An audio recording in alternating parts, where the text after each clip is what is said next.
The How Is Your Driving interview segment is sponsored by the How Is Your Driving board game. Hi, I'm Otilia Diaz and welcome to How's Your Driving. We're here today with Jason Blackstock. He's with MAD, currently in the position of Youth Programs and Communications Specialist. And Jason, can you please introduce yourself? Yes, my name is Jason Blackstock. I work with Mothers Against Drunk Driving. I'm the Youth Programs and Communications Specialist, and I've been with MAD for about 2 years now.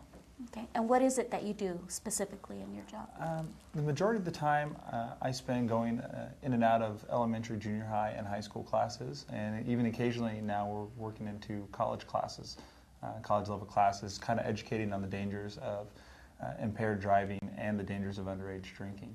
Okay. So your focus is basically on youth? Yeah, we feel at MAD, MAD was very vital in 1984, getting the 21 minimum drinking age law passed.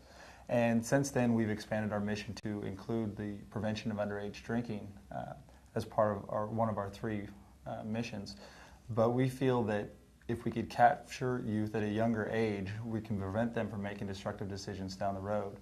You know, for instance, that if a young person drinks before the age of 15, they're 4 times more likely to become a substance abuser later in life. Okay. So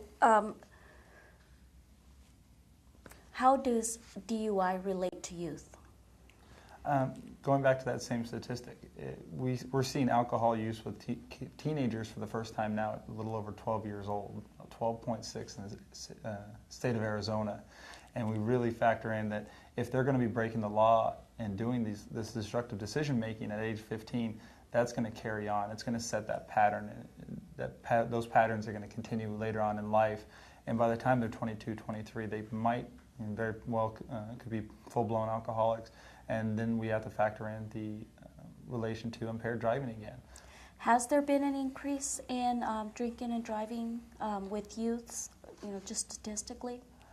Statistically, and I think the new generation is unique because the 21 drinking age law is now 22 years old, and they've grown up with a message of don't drink and drive, choose a designated driver. So they're really keen on getting that, but still when you factor in a 16 and 17-year-old personality, you introduce alcohol to the equation, you still have a lot of instances with impaired driving and a lot of instances of teenagers making really poor decisions.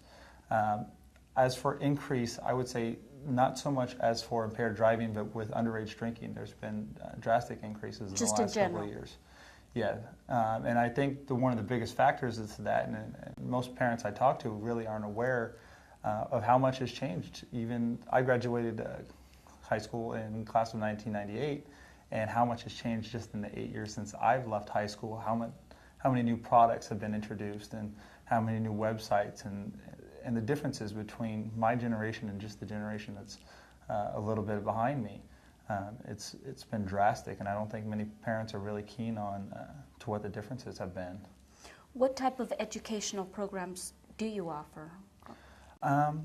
Like I mentioned, personally, I've gone into classes and spoken to groups as small as 10 people.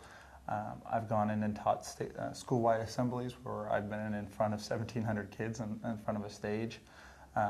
Just speaking from MAD's perspective, the lessons I've learned, my history, my story, as well as statistics and research.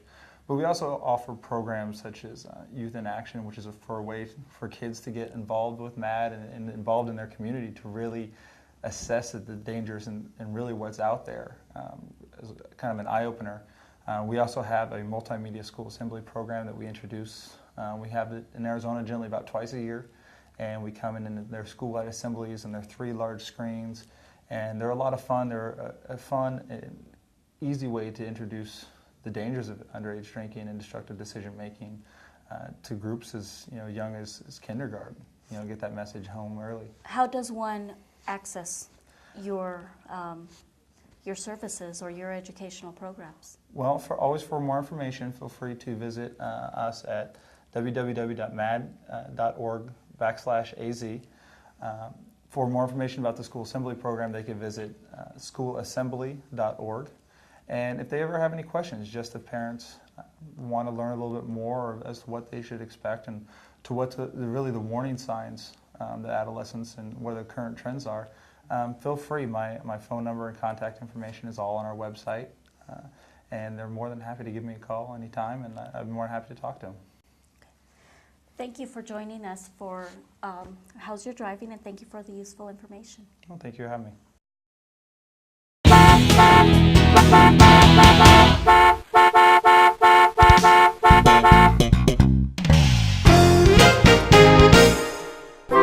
There is one traffic injury every 25.6 minutes.